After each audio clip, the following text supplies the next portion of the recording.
In the classic photography tradition that I encountered when I was younger, there was, one way for an artist to do photography, which was to act as if he was a journalist, to go in the world and capture something and capture it perfectly and get it in one perfect image.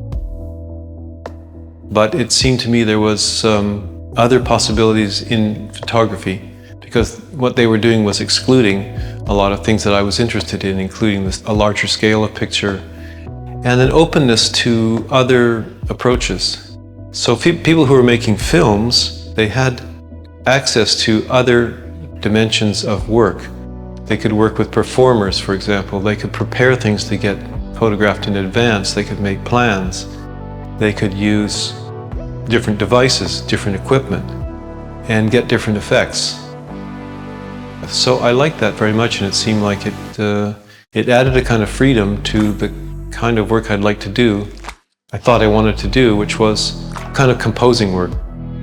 It took me a little while to realize that some of these approaches I had really appropriated from cinematographers.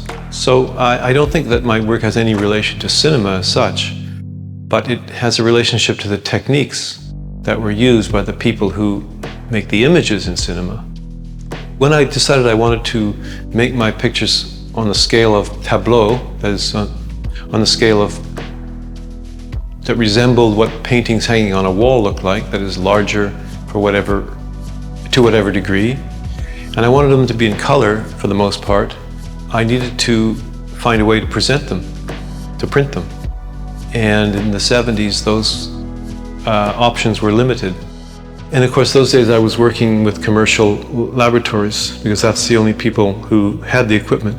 And he said, have you considered the transparent material? We're using a lot of that now for advertising. So because it was new, because it had kind of different reference to media, which at that time I was open to, I decided to try it.